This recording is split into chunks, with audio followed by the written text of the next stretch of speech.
retour sur le plateau de la tranche info sur Canal 10, place maintenant au focus et nous recevons ce soir notre spécialiste des humanités classiques africaines, Youssouphe Kalala Omotunde. Bonsoir monsieur Omotunde. Bonsoir.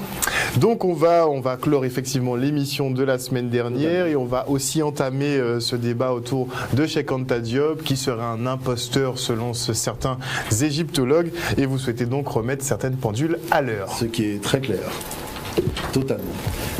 Et donc la chose c'est qu'effectivement on avait abordé la problématique de l'histoire de l'Afrique, aussi bien l'Afrique antique, qui a été très falsifiée. Et il y a cette histoire qui est importante, je dirais aujourd'hui pour les enfants, c'est cette problématique que l'Europe serait venue donc en Afrique avec des pacotilles et aurait échangé des pacotilles contre des humains. Donc ça sous-tend que la notion de jugement de valeur n'existait pas en Afrique et que l'Afrique était primitive. Sauf que, en cherchant l'homme le plus riche du monde, les économistes américains sont tombés sur un royaume, le royaume du Mali, et c'est pas n'importe quel royaume, puisqu'à l'époque le royaume du Mali était considéré comme le plus puissant et le plus grand royaume du monde, et le souverain du Mali, Kanka Moussa, qui a fait ce déplacement au Caire, et s'est déplacé avec 6 000 tonnes d'or. 6 000 tonnes d'or. Et il a fait pour un petit voyage. Voilà, il a fait chuter le cours de l'or pendant 10 ans. Et comme les cours ne se remettaient pas, il a fallu lui-même qu'il rachète l'or de manière à stabiliser les cours.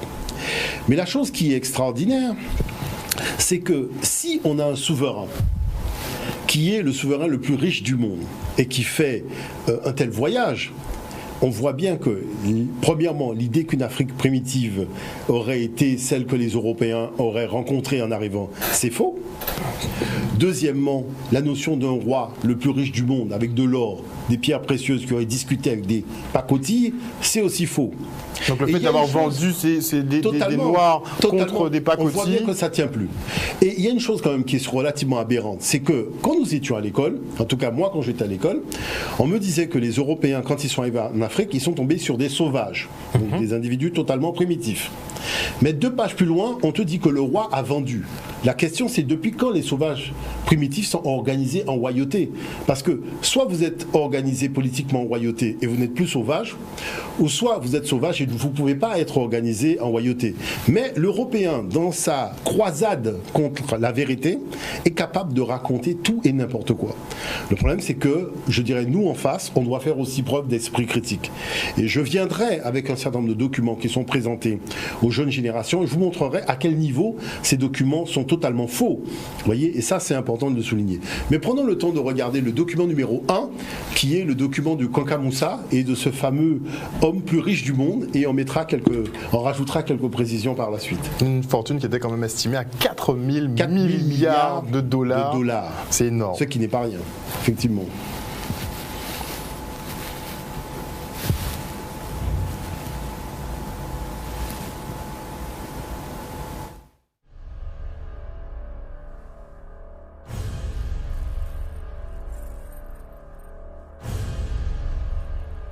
En 1312, quand il prend le pouvoir, il hérite de toute une série de titres.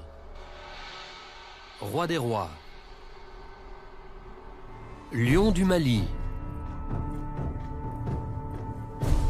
et peut-être le plus important de tous, Seigneur des mines. Une enquête a classé Mansa Moussa comme l'homme le plus riche de tous les temps. Sa fortune a été estimée à 400 milliards de dollars. En comparaison, Bill Gates est arrivé 12e avec quelque chose comme un quart de la fortune de Moussa. C'est un des personnages historiques les plus incroyables qui soit et peu de gens en ont entendu parler. Mansa Moussa dirige un immense empire africain. L'empire du Mali possédait les plus grands gisements aurifères connus à cette époque. Donc des peuples qui sont immensément riches, mais qui auraient troqué...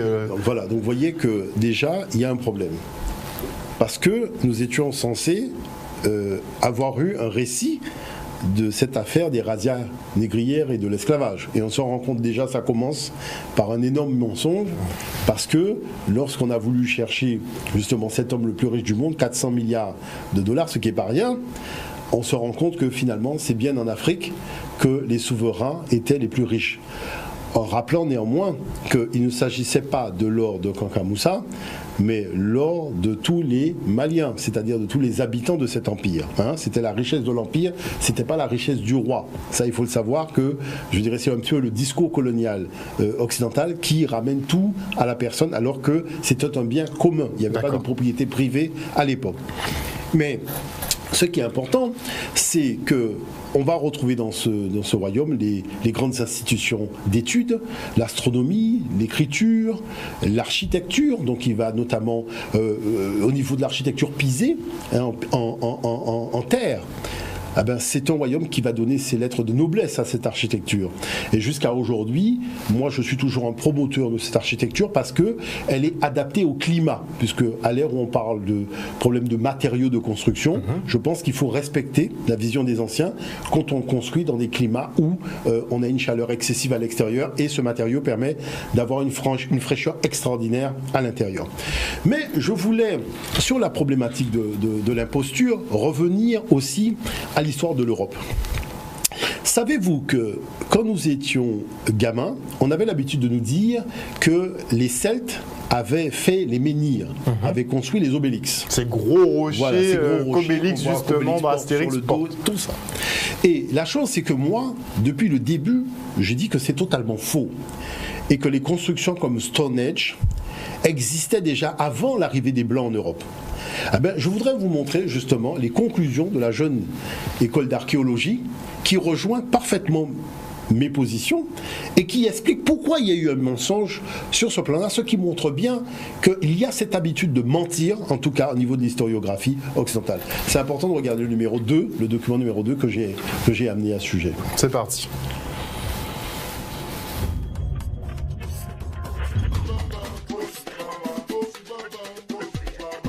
Les mégalithes sont étudiés pour la première fois au XVIIe siècle. On les attribue alors aux Romains.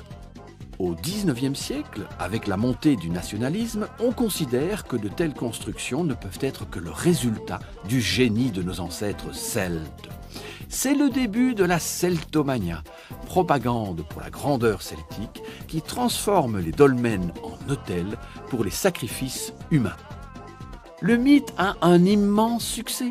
Il est repris dans la littérature par Chateaubriand et même dans un opéra de Bellini.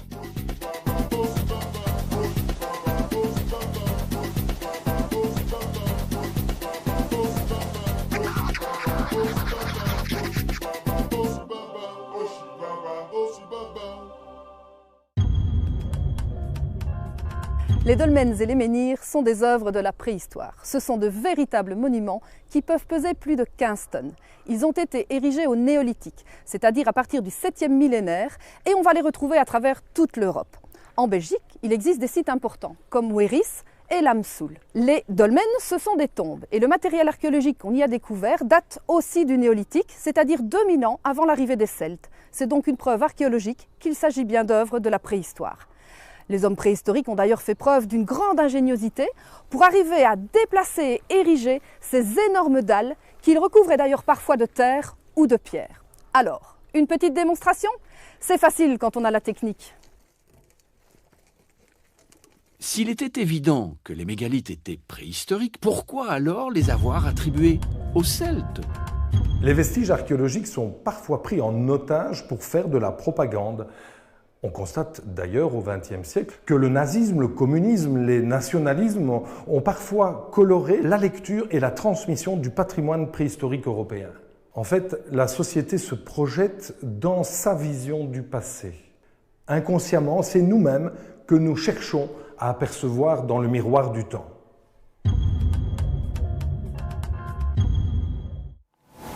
Alors la semaine dernière, on parlait effectivement de cette pathologie qu'avait l'Européen avec l'histoire, à savoir ce côté un peu mythomane, à revoir l'histoire à chaque fois pour aller dans son sens. Et visiblement, c'était un outil de propagande. C'est de la propagande. C'est-à-dire là, on voit les imposteurs. Là, on a affaire vraiment à des imposteurs. Alors, il faut savoir que si vous prenez maintenant l'anthropologie avec l'histoire des hominidés, vous comprenez bien que ce qu'on vous raconte sur l'homme de Cro-Magnon et l'homme de Néandertal, c'est totalement faux, parce que ça rentre dans le même cadre de propagande et de mythomanie historiographique. Pourquoi ? Parce que premièrement, tout le monde sait qu'au musée de paléontologie de Monaco, l'homme de Grimaldi, c'est un Africain et c'est le premier habitant de la France. Et c'est le premier habitant de l'Europe. Et que même lorsqu'on a demandé à l'artiste de représenter donc cet individu, donc on appelle le nigricien véritablement, il a représenté un Africain. Vous voyez ? Bon. Mais comme ça ne plaisait pas à certains, ils ont transformé tout cela en l'homme de Cro-Magnon. Le problème, c'est que la mensuration du squelette de l'homme de Cro-Magnon ne diffère pas de l'homme de Grimaldi. Et il y a quand même des documents qui montrent bien qu'ils sont très embêtés de voir que de part et d'autre de la Méditerranée, on trouve des squelettes qui se ressemblent et qui sont des squelettes totalement africains. Bon. Maintenant, il y a une autre problématique, c'est ce fameux homme de Néandertal. C'est une supercherie qui est stratosphérique. Pourquoi ? Tout le monde sait que tous les hominidés viennent d'Afrique. Donc, dire que le moderne africain, c'est-à-dire l'homme moderne qui a quitté l'Afrique, a rencontré pour la première fois le Néandertal quand il arrive en Europe, c'est faux. Parce que les Néandertaliens, étant originaires d'Afrique, ils ne sont pas tous partis. On sait très bien que l'homme moderne, c'est un groupe humain qui est parti, mais la majorité est restée sur le continent africain. Donc il en va de même pour le Néandertal. Donc il faut savoir que l'humanité moderne africaine a côtoyé beaucoup d'espèces qui n'étaient pas des espèces aussi abouties que son espèce. Mais la chose qui est extraordinaire, c'est qu'on vous présente un Néandertal blanc, alors que le Néandertal a toujours été africain. Est-ce que vous voyez l'affaire ? On va mettre des faux cheveux sur des crânes, on va vous faire des peintures qui représentent des blancs, enfin des histoires à dormir debout, alors que tout le monde sait très bien que c'est faux. Vous voyez ce que je veux dire par là ? C'est au-delà du réel. Maintenant, on vient vous dire que le moderne africain qui est parti en Europe aurait eu 4%, écoutez l'affaire, 4% de gènes partagés avec le Néandertal. Qui fait que ce mélange qu'il n'aurait pas eu en Afrique, alors imagine l'affaire, il faut comprendre l'affaire, parce que là, on a affaire à des gens qui sont malades, des malades mentaux. Vous avez en Afrique tous les types d'hominidés. Mais ils ne se parlent pas, ils ne discutent pas entre eux, il n'y a rien. Visiblement, ils ne se rencontraient pas. Mais lorsqu'ils arrivent à l'extérieur de l'Afrique, c'est là qu'il y aurait une mixité à hauteur de 4%. Et ce qui est extraordinaire, c'est voir Sandé Pabo, qui est un grand généticien, rentrer dans des histoires, je dirais, qui sont assez surprenantes. Parce que si je vous donne 1 litre d'eau et je vous donne 4% de grenadine, essayez de trouver 4% de grenadine dans 1 litre d'eau. Il faut bien voir qu'on raconte quand même des histoires dormir debout. Maintenant, la problématique, c'est quoi exactement à ce niveau-là ? C'est que l'espèce caucasienne n'est à l'origine d'aucune invention. Rien, zéro. Et pourquoi tout le monde le sait ?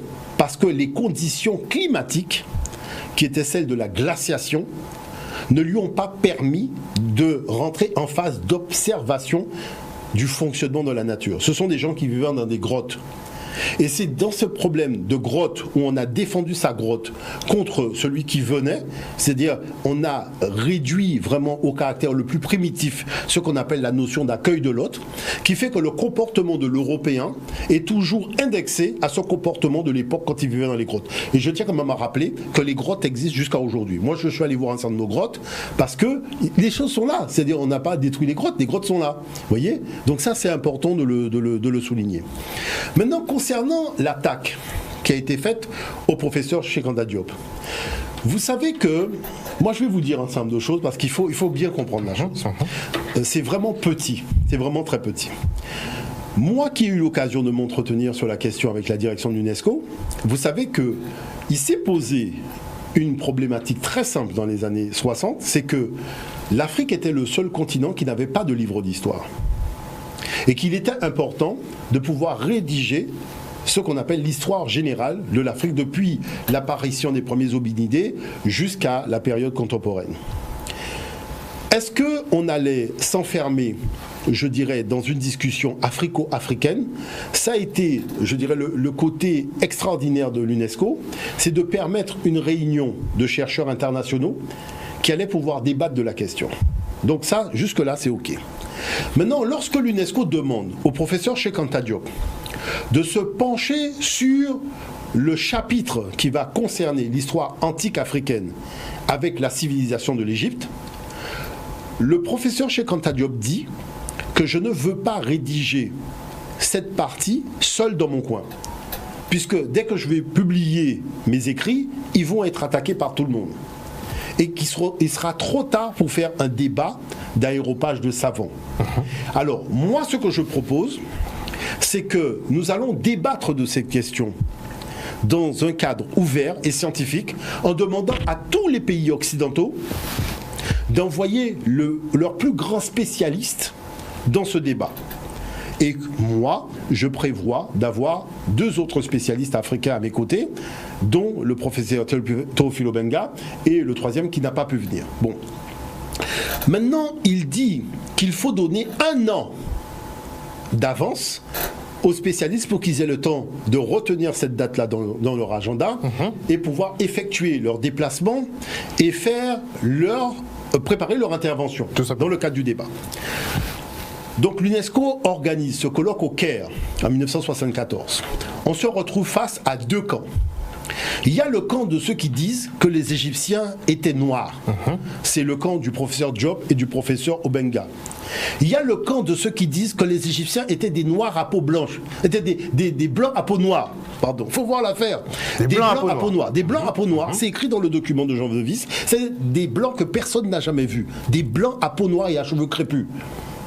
C'est-à-dire c'est des blancs qui existent seulement lorsque quelqu'un a fumé quelque chose ou a bu de l'alcool. Mais dans le monde réel, ces blancs-là n'existent pas. Et vous vous retrouvez, non mais il faut comprendre l'affaire, vous vous retrouvez avec un aéropage de savants qui vient discuter de choses sérieuses avec une thèse qui est absurde.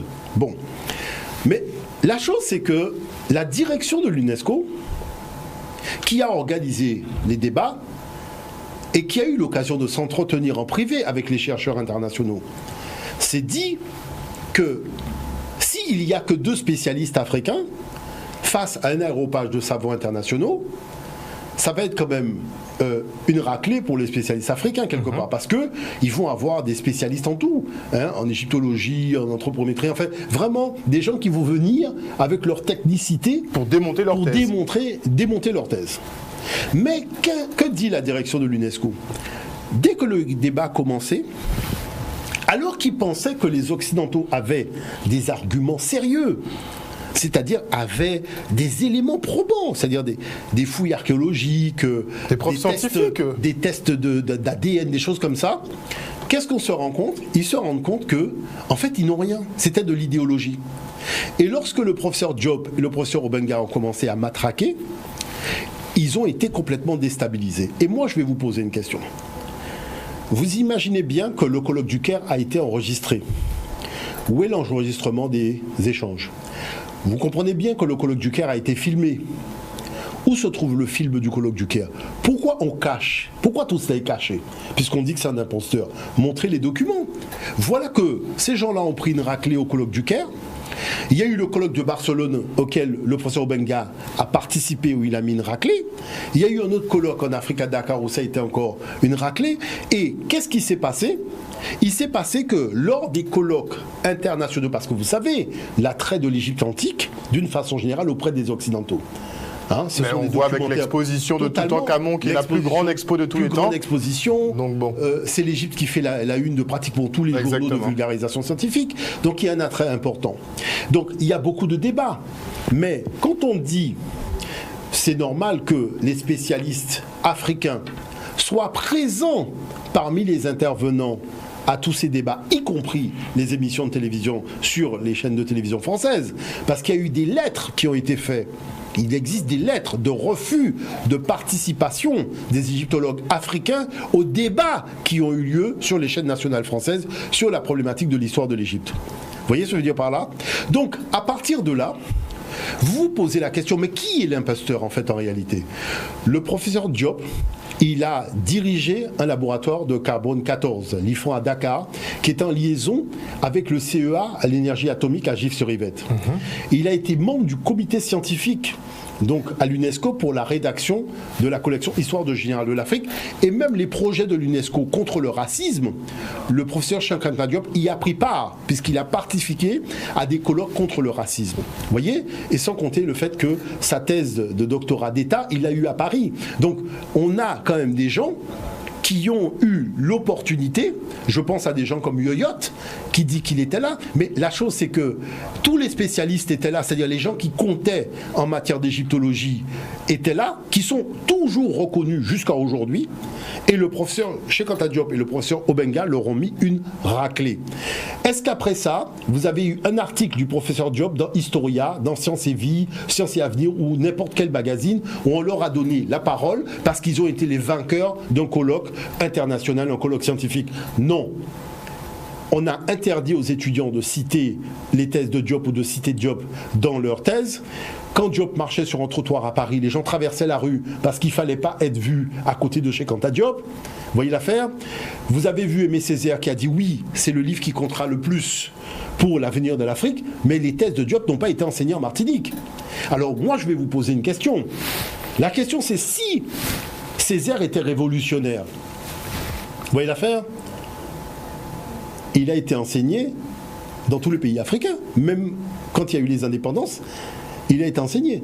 Bon, en tout cas, ces textes... Mais Diop était beaucoup trop controversé mais Diop, qui est un pour scientifique, n'a pas été intégré au cursus universitaire ni avant les indépendances ni après les indépendances. Donc ses propos étaient trop dangereux peut-être. Et c'est pas un point, c'est un scientifique, c'est-à-dire que il est spécialiste du carbone 14, il vous donne des dates, des datations, des choses précises.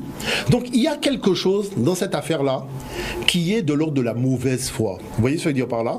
Qui est de l'ordre de la mauvaise foi. Et aujourd'hui où la jeunesse africaine se pose la question de ses origines historiques et adhère et comprend et est capable de défendre techniquement les thèses de Cheikh Anta Diop, parce qu'à l'époque ils étaient deux, maintenant on est très nombreux. Vous voyez ce que je veux dire par là? Donc les choses sont pliées d'avance parce que des spécialistes en égyptologie, on en a beaucoup. Donc c'est ce qui fait qu'aujourd'hui, on ne reste plus que le monologue historiographique et le fait de raconter des imbécilités à la télévision. C'est ça le problème de fond. On se quitte pour une petite page de publicité et on revient avec notre invité en plateau.